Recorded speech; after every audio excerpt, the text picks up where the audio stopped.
Hello everyone, welcome back to my channel.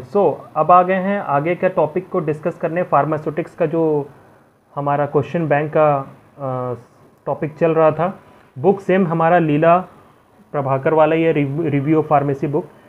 इसी को आगे डिस्कस करना है, इसके जो क्वेश्चंस हैं इसी को डिस्कस करना है। लास्ट वीडियो को कुछ खास रिस्पांस नहीं मिला था, अगर मैं इसके 10-15 वीडियो डालूँगा, अगर अच्छा रिस्पांस मिला तो आगे सारे पूरे बुक में ही जितने जो इम्पोर्टेंट क्वेश्चन है उसको ज़रूर कवर करेंगे। देख लेते हैं क्वेश्चन नंबर 30 से कि method used for the extraction of volatile oil. ठीक है, वोलेटाइल ऑयल के लिए जो एक्सट्रैक्शन के लिए जो भी मेथड यूज़ होता है वो कौन सा है? तो इसका आंसर है स्टीम डिस्टिलेशन। ठीक है, सीधा आंसर है और ये काफ़ी बेसिक्स क्वेश्चन है। ठीक है, कोई भी ऑयल को अगर हमें एक्सट्रैक्ट करना है तो उसके लिए हमें स्टीम डिस्टिलेशन की ज़रूरत होती है। एंड क्वेश्चन नंबर 31 है, फिर biological and blood products are dried by तो ब्लड प्रोडक्ट्स और को कैसे ड्राइड किया जाता है? तो फ्रीज ड्रायर से ड्राई किया जाता है। ये बेसिक आप हर जगह देखे होंगे। लाइक अगर आप कभी लैब में आप ब्लड टेस्ट के लिए भी जाते होंगे तो आप जो लैब टेक्नीशियन होते हैं आप उनसे भी पूछ सकते हैं। ठीक है, तो इसका आंसर अच्छे से देंगे। और अगर आप प्रैक्टिकल वे में जानना चाहते हैं तो, और अगर आप इस वे में जानते हैं तो आप बुक पढ़ के भी ये आइडिया लगा सकते हैं कि फ्रीज ड्रायर से ही होता है और किसी भी ड्रायर से नहीं होता है, केवल फ्रीज ड्रायर से होता है। एंड उसके बाद है 32 question number, the one of the following gases used for sterilization of medical products. Ethylene oxide इसका राइट आंसर है। ठीक है, एंड कार्बन डाइऑक्साइड तो हो ही नहीं सकता, नाइट्रोजन हो नहीं सकता और नाइट्रस ऑक्साइड भी नहीं हो सकता, तो इथिलीन ऑक्साइड ये श्योर शॉर्ट आंसर है।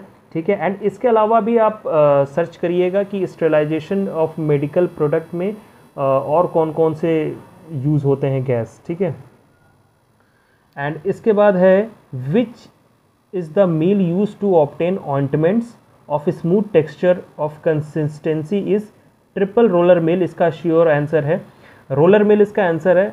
आप अगर आप कभी इंडस्ट्री में ट्रेनिंग किए होंगे तो आपको ये इसके बारे में ज़्यादा पढ़ने की ज़रूरत नहीं है, मिल के बारे में आपको अच्छे से आइडिया हो जाएगा।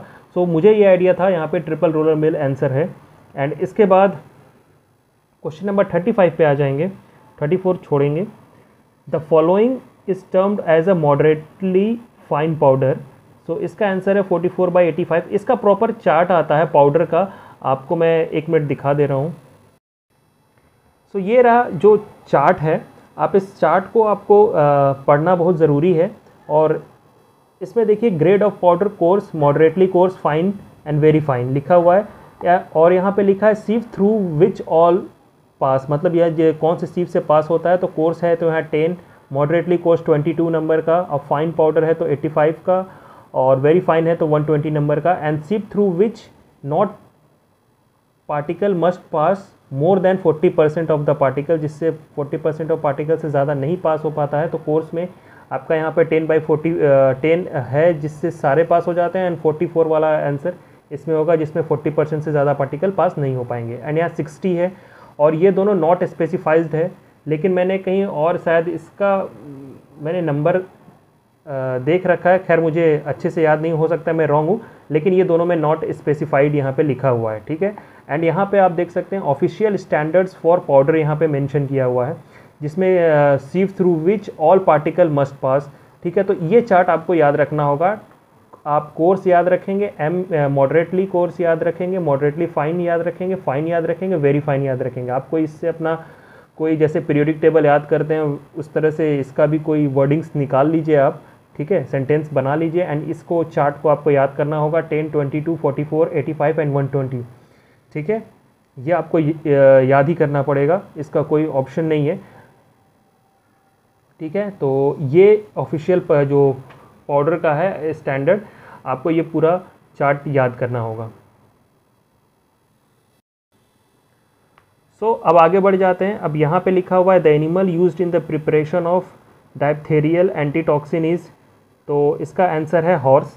ठीक है, and in hot air oven temperature maintain for sterilization is, तो यानी हॉट एयर ओवन में जो टेम्परेचर मेंटेन किया जाता है स्टेरिलाइजेशन के लिए वो कितना है 160 डिग्री फॉर 1 आवर्स, ठीक है।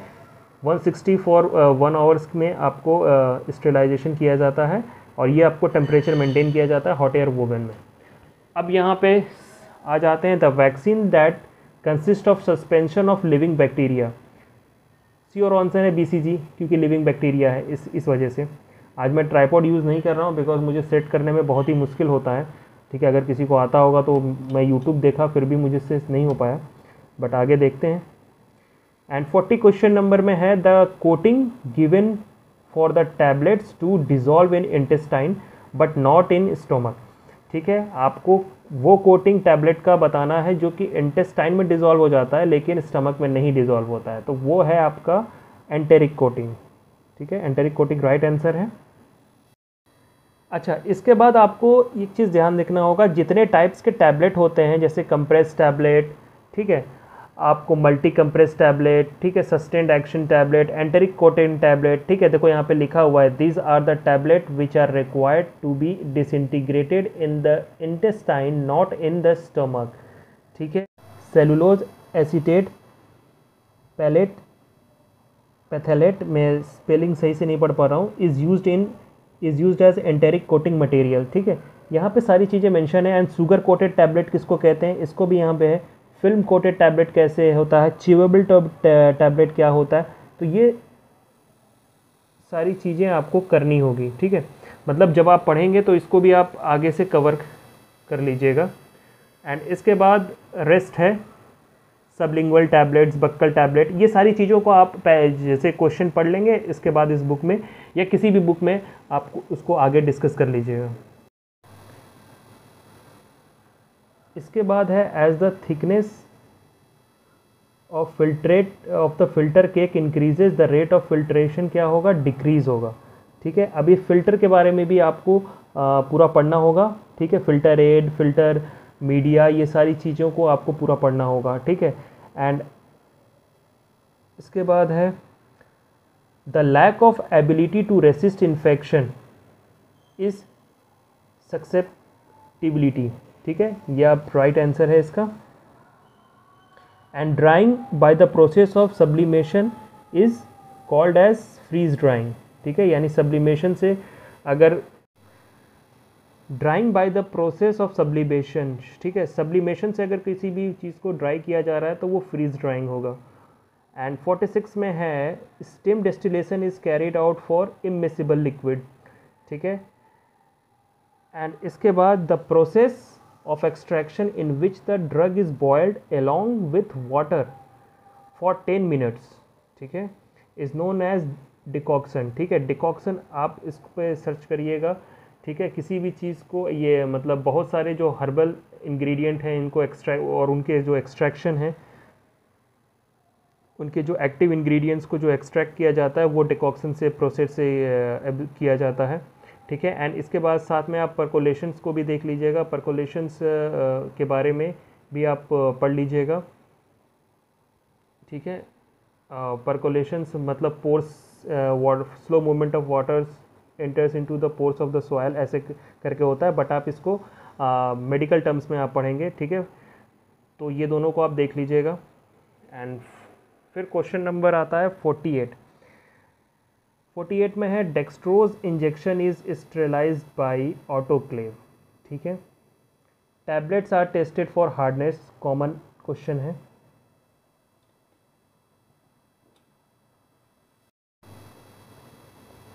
Substance which stimulate the reticulo endothelial system of the body to produce the antibodies are toxoid, ठीक है, इसका ये श्योर आंसर है।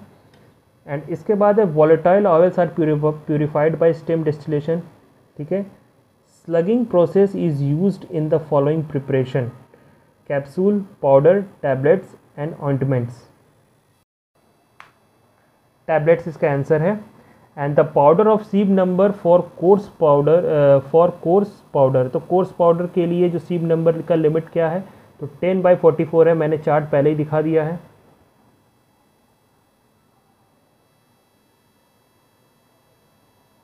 Okay. And capsule are made up of, capsule किसका बना हुआ रहता है?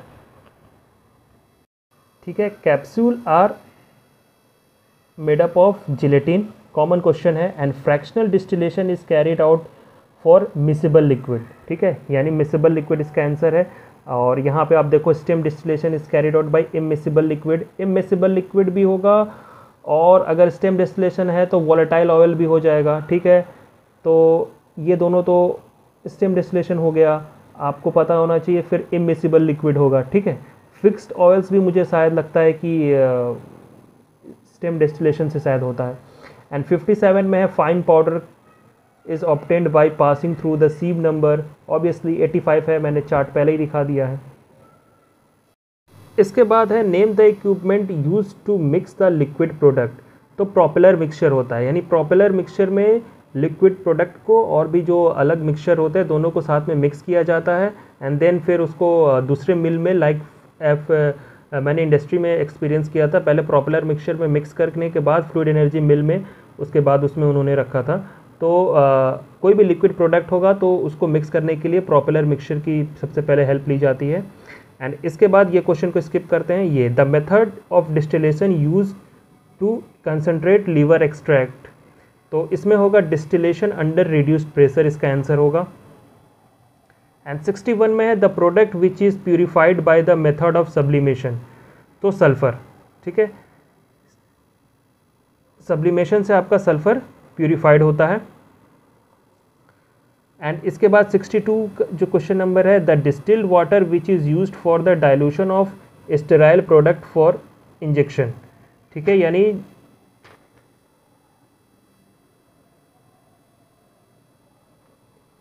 The distilled water which is used for the dilution of sterile powder for injection. ठीक है, ये काफ़ी इंपॉर्टेंट क्वेश्चन है, इसका आंसर होगा sterile apyrogenic distilled water.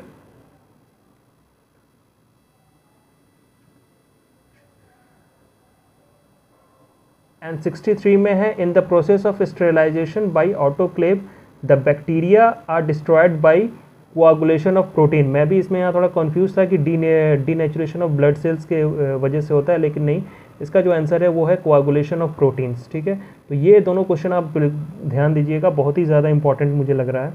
And the boiling point of the liquid can be reduced by obviously reducing the vapour pressure of the liquid. ठीक है, यानी अगर किसी भी लिक्विड का अगर बॉइलिंग पॉइंट कैसे घटेगा, तो उसका जब वेपर प्रेशर घटेगा तो वो भी घटेगा। ठीक है, तो ये था आज का क्वेश्चन इस बुक से। मिलते हैं नेक्स्ट वीडियो में और फिर आगे कवर करेंगे। ठीक है, वीडियो प्लीज़ अगर अच्छी लगी हो तो प्लीज़ वीडियो को लाइक करिए, शेयर करिए, सब्सक्राइब करिए, और ये बुक अगर आप चाहते हैं तो आप इसको परचेज़ भी कर सकते हैं। ठीक है, आप मेरे वीडियोज़ में इसका लिंक मिल जाएगा। तब तक के लिए बाय।